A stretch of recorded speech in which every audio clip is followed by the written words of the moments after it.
کشتی میں دو منزلیں تھیں، کچھ اوپر کچھ نیچے بیٹھ گئے۔ اب نیچے والوں نے سراغ شروع کر دیا، اوپر والے نیک بھی ہوں، جتنے بھی اچھے ہوں، برائیوں سے بچنے والے ہوں، غلط کام نہ کرنے والے ہوں، ان کے سامنے غلط کام ہو رہا تھا، انہوں نے نہیں روکا، تو جہاں وہ نیچے والے غلط کام کرنے والے ڈوبیں گے، اوپر والے بھی وہی ڈوب جائیں گے۔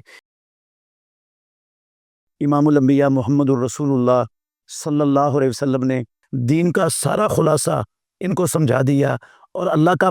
پورا دین لوگوں تک پہنچا دیا۔ اور پھر آپ صلی اللہ علیہ وسلم نے لوگوں کو الوداع کہتے ہوئے یہ بھی کہا لِیُبَلِّغِ الشَّاهِدُ مِنکُمُ الْغَائِبَ، کہ یہ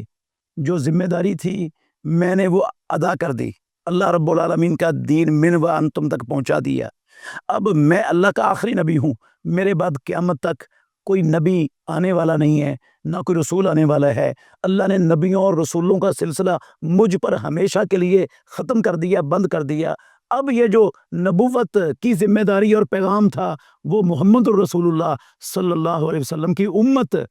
کے ذمہ داری ہے کہ وہ اٹھائے۔ اس لیے رسول مکرم صلی اللہ علیہ وسلم نے حجۃ الوداع کے خطبہ میں کہا لِیُبَلِّغِ الشَّاهِدُ مِنکُمُ الْغَائِبَ، کہ جو لوگ حاضر ہیں وہ میری ان باتوں کو، میرے اس دین کو، کتاب و سنت کو ان لوگوں تک پہنچائیں جو لوگ اس مجمع میں حاضر نہیں ہیں، موجود نہیں ہیں، غائب ہیں، تو ان سب تک یہ پہنچا دیں۔ یہ ڈیوٹی اور ذمہ داری محمد الرسول اللہ صلی اللہ علیہ وسلم نے امت کی لگا دی۔ اور یہ صرف علماء کی ذمہ داری نہیں، بلکہ ساری امت جو محمد الرسول اللہ صلی اللہ علیہ وسلم کا کلمہ پڑھنے والی ہے، ساری امت کی ذمہ داری ہے کہ وہ اللہ اور اللہ کے رسول کی بات، اپنی باتیں نہیں، اپنی فکر نہیں، اپنی سوچ نہیں، اپنے بڑوں کے نظریات اور خیالات نہیں، اپنے بڑوں کے اقوال نہیں، وہ ان کا دین سے کوئی تعلق نہیں ہے، اللہ اور اللہ کے رسول سے پہنچی ہوئی ایک بات اگر دنیا میں کسی مسلمان کو اس کا عالم ہونا کوئی ضروری نہیں ہے، اللہ اور اللہ کے رسول کی بات معلوم ہے، تو اس پر فرض ہے اپنی استطاعت کے مطابق وہ لوگوں تک پہنچائے، اور اس کے بغیر وہ کامیاب ہو ہی نہیں سکتا۔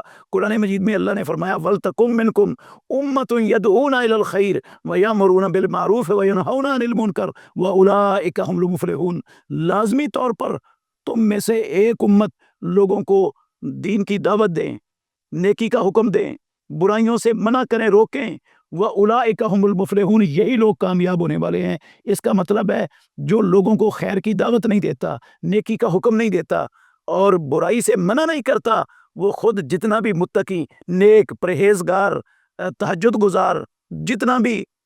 برائیوں سے، نافرمانیوں سے، گناہوں سے بچنے والا ہو، وہ کامیاب نہیں ہو سکتا۔ اس کی مثال محمد الرسول اللہ صلی اللہ علیہ وسلم نے وہ کشتی والوں کی مثال دے کر سمجھائی ہے کہ دو کشتی میں دو منزلیں تھیں، کچھ اوپر کچھ نیچے بیٹھ گئے۔ اب نیچے والوں نے سراغ شروع کر دیا، اوپر والے نیک بھی ہوں، جتنے بھی اچھے ہوں، برائیوں سے بچنے والے ہوں، غلط کام نہ کرنے والے ہوں، ان کے سامنے غلط کام ہو رہا تھا، انہوں نے نہیں روکا، تو جہاں وہ نیچے والے غلط کام کرنے والے ڈوبیں گے، اوپر والے بھی وہی ڈوب جائیں گے۔ یہ مثال دی ہے رسول اللہ صلی اللہ علیہ وسلم نے۔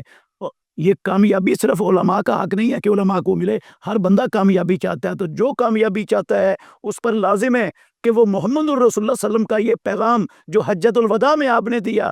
فَلْيُبَلِّغِ الشَّاهِدُ مِنْكُمُ الْغَائِبَ، کہ اللہ کے نبی کی جو بات بھی انہیں معلوم ہے اس کو آگے پہنچانے کا اہتمام کریں، بندوبست کریں۔ اور پیارے پیغمبر نے یہ بھی کہا، صحیح بخاری کی حدیث میں ہے بلغوا عنی ولو آیا، میری طرف سے ایک بات اگر تم تک پہنچی ہوئی ہے، ایک بات بھی تمہیں معلوم ہے تو اسے آگے لوگوں تک پہنچاؤ۔ یہ فرض ہے ہر مسلمان پر اپنی استطاعت، اپنی حیثیت کے مطابق، کہ جو جتنا اس کو اللہ اور اللہ کے رسول کے فرامین میں سے معلوم ہے اور جہاں تک وہ پہنچا سکتا ہے اس کو پہنچائے، تاکہ اللہ رب العالمین کا دین دنیا میں غالب آئے، لوگ اس پر عمل پیرا ہوں، اور لوگوں کی دنیا بھی سمر جائے، لوگوں کی عاقبت بھی سمر جائے، کیونکہ دین کے بغیر نہ کوئی چیز اس کائنات میں اس دنیا کی زندگی کو پرسکون خوشگوار بنانے والی ہے، اور نہ آخرت میں جنت میں داخل کرنے اور جہنم سے بچانے والی۔ دین کے علاوہ کوئی شے نہیں ہے، تو ہمیں اس دین کو پہنچانے کے لیے ہر مسلمان کو اپنا کردار جہاں تک اس کا بس چلتا ہے ادا کرتے ہی رہنا چاہیے۔ محمد الرسول اللہ صلی اللہ علیہ وسلم کا یہ پیغام ہر مسلمان کے لیے ہے، یہ صرف علماء کے لیے نہیں ہے۔ اللہ ہم سب کو اللہ کے نبی کی یہ بات سمجھنے اور اسلام کی دعوت کا علمبردار بن کر، دائی بن کر کھڑا ہونے کی ہم سب کو توفیق عطا فرمائے، اور اپنے خیالات اور لوگوں کی باتیں سنانے کی بجائے ہم اللہ اور اللہ کے رسول کے فرامین کو سنانے والے بنیں۔